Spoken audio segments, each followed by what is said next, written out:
Hey, where are you right now? I'm at work, my husband said calmly over the phone, his tone unwavering.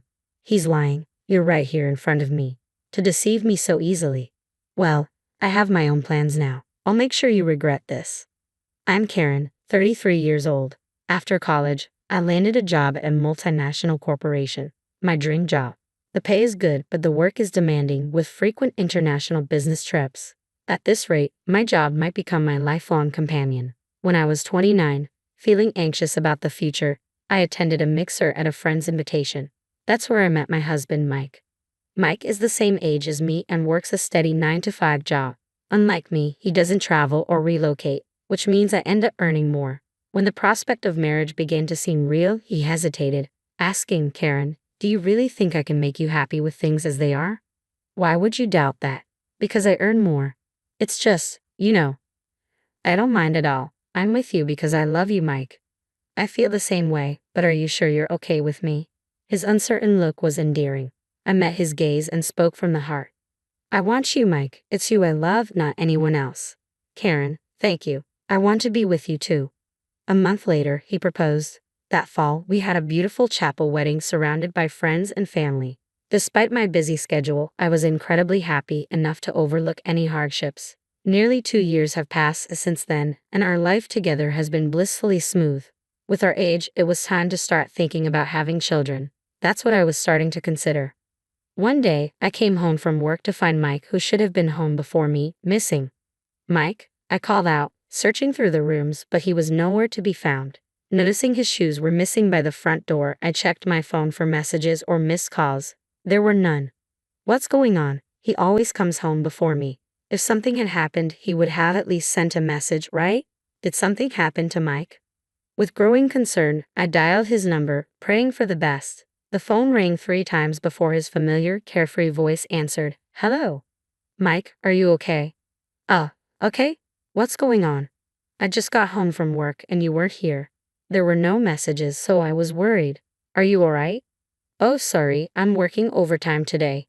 Overtime? You've never done that before, have you? I asked, puzzled. Mike hesitated, then said quickly, actually, I got assigned a big project. If I do well, I might get a promotion. That's why I need to put in extra hours.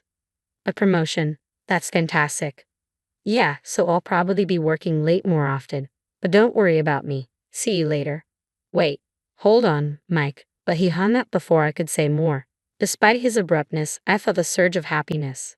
Mike finally has a chance for a promotion. He's always been worried about the difference in our incomes, so this could boost his confidence.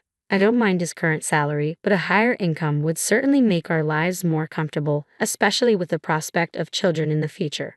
A promotion for him would be a great development. Since that day, Mike stopped coming home at his usual time. His days off turned into work days and our time together diminished. When I returned from work, he wasn't there. Even on his rare days off, he was absent. This loneliness was more profound than I had anticipated. Although I wished he'd come home early occasionally or spend his days off relaxing together, I didn't want to burden him with my feelings. Confronting him seemed impossible, so I buried myself in work to distract from the emptiness. With an overseas business trip coming up, I worked even harder, mirroring his extended hours. But as our time together shrank, my heart grew heavier. I couldn't endure it any longer, despite knowing it might add to the stress. I decided it was time to share my feelings. Welcome home, Mike. I need to talk to you, I said when he walked in that night. Talk?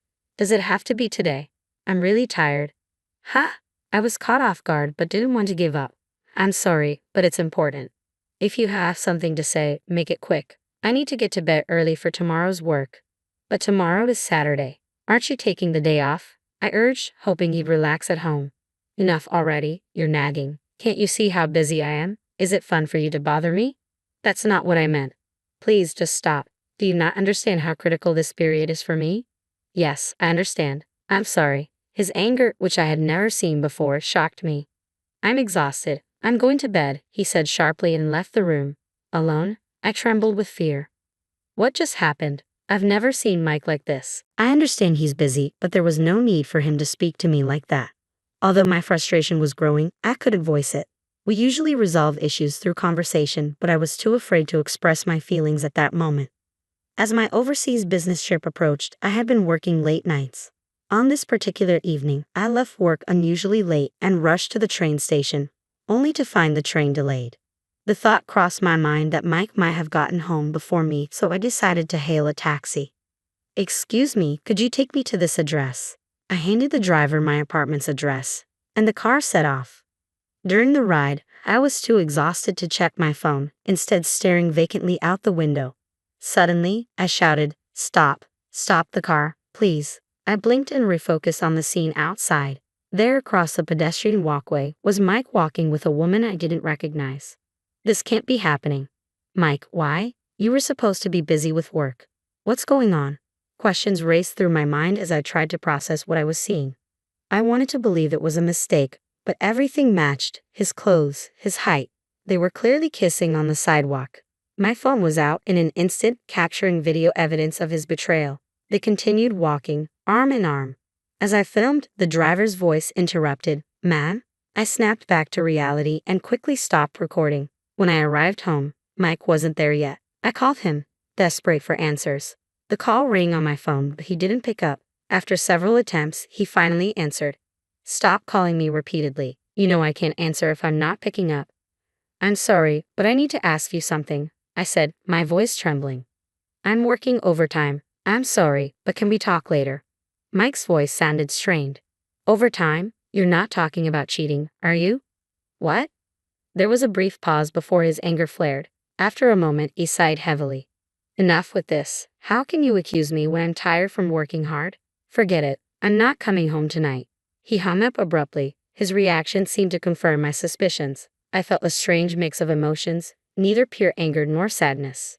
So, he really is cheating on me. We need to talk about this. Things can't go on like this. True to his word, Mike didn't come home that night. From then on, he would come home but avoided any meaningful conversation. Finally, the day of my business trip arrived. This time, it's a 2-week trip overseas.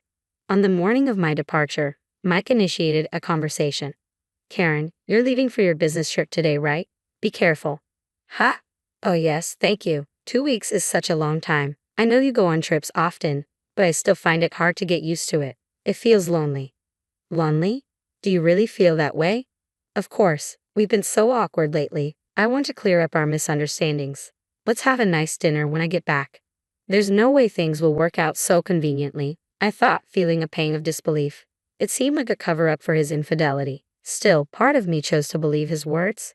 At the time, I hadn't fully realized that my feelings for him had cooled off due to our strained relationship. Yet I couldn't truly hate him. Was I mistaken about what I saw? His smile, which I hadn't seen in a long time, was unexpectedly endearing. I told him, "Let's have a proper talk when I get back," and left for my trip. After finishing my business trip earlier than expected, I decided to surprise Mike by returning home without telling him. I planned to cook dinner and wait for him as a pleasant surprise. I landed in New York around 11 a.m. and headed straight home. Arriving around 1 p.m., I was relieved to finally be back. But the moment I opened the door, a chill ran down my spine. What? What is this? A pair of light pink pumps were conspicuously placed at the entrance. Frozen with shock, I heard voices coming from the living room, Mike's and a woman's. I crept down the hallway, peeking around the corner into the living room. There they were in their underwear, drinking. The woman was the same one I had seen with Mike before. The woman spoke in a sweet tone. "Hey Mike, are you really okay with having me over? Isn't it risky if your wife finds out?" "It's fine," Mike replied casually. "She's on a business trip abroad until the day after tomorrow." "Really? That's perfect. It's my birthday, and your wife isn't home."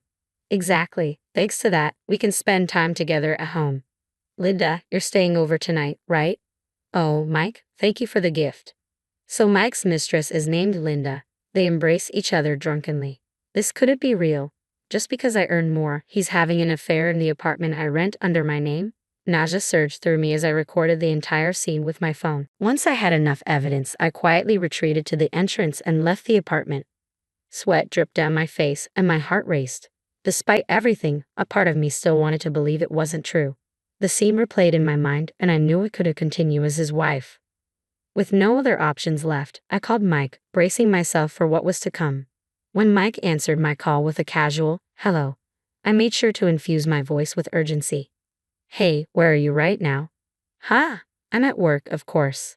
What time do you think it is?" "Yeah, I guess so." I'm sorry, but it seems like someone else is in the apartment right now. Mike's voice faltered, confusion evident as he stammered, What? What do you mean? I decided to weave a bit of deception into my response, aiming to catch him off guard. Well, my trip finished early, so I came back home. When I got to the front door, I heard someone talking inside. You're saying you're outside our apartment right now? Yes, that's right. Mike, what should I do? Should I go inside and check? I hoped to trap him into revealing the truth about the affair. I wanted to see if he'd admit it or at least act honestly. Instead, his response shattered my expectations. In a loud, panicked voice, he said, Could it be a burglar? Get out of there right now. Leave the place immediately. In that moment, all remaining affection I had for him evaporated. So this is how easily he betrays me. Instead of facing the truth or apologizing, he chose to deny and deflect in such a pathetic manner. For now, just get to somewhere safe, Mike insisted before abruptly hanging up. Moments later, I called the police. Hello, this is the police. I think there might be a burglar in my apartment. I can hear unfamiliar voices. Thank you for the information. After ending the call, I waited anxiously. A few minutes later, 2 police officers arrived. I explained the situation to them, and we headed to my apartment. When one of the officers rang the doorbell, Mike appeared, his eyes wide with surprise. Why are the police here? He asked. Are you the resident of this house? One officer inquired. Yes, I am. We received a report from your wife about a possible burglary. A burglary? No, there's no one here. As he spoke, I stepped out from behind the door. Seeing me, Mike's face fell, and he muttered, Well, why are you here? His eyes darted nervously around. I apologized to the officers, claiming it must have been a misunderstanding, and sent them on their way. Inside, I saw no sign of his mistress. It seemed he must have hidden her when I called. Did he really think I was still unaware of the affair? He confronted me with frustration. Why did you call the police? That was so unnecessary. Well, Mike, you were the one who said there was a burglar. Also, weren't you supposed to be at work? Why are you home? That is. Never mind. Just look at this. I pulled out my phone and showed him the video. His face drained of color as he watched. This isn't what it looks like, Karen. Are you really trying to make excuses now? Sweat began to bead on his forehead. He seemed desperate to find words, but no apology emerged. I'd had enough. I coldly said, Oh, just drop it. It's clear you're a jerk who can't even apologize in this situation. How does it feel to lie, cheat, and get caught? Surely you didn't think I wouldn't find out. Wait, Karen, I understand. I'll apologize. Your apologies mean nothing to me now, I told Mike coldly. In fact, they're worth less than nothing. Even if you apologize, I will never forgive you. I'm going to sue you and that woman for emotional distress. I hope you both rot in hell. Fueled by anger, I forced Mike out of the house and locked the door behind him. He made a commotion outside for a while, but when I continued to ignore him, he eventually left. Later, I received a call from my in-laws who informed me that Mike had come to them, claiming he had nowhere else to go. I explained the situation, and they were outraged. They had Mike sign and mail the divorce papers, which meant the divorce was finalized smoothly. The following day, I notified my in-laws that the papers had been accepted. They promptly kicked Mike out and severed ties with him. I pursued a claim for emotional distress against both Mike and his mistress through my lawyer, demanding a lump sum payment. The other woman, Linda, turned out to be a receptionist at Mike's company. Their affair quickly became public within the workplace. Unable to handle the scandal, Linda abruptly left the company. As for Mike, he now endures the scorn of his colleagues while trying to navigate his work environment. I later discovered that his promotion was a fabrication, a ploy to cover up the affair. I felt foolish for being deceived, but at least I had the clarity to make the decision to divorce. Moving forward, I'm committed to dedicating even more energy to my career and striving for higher positions.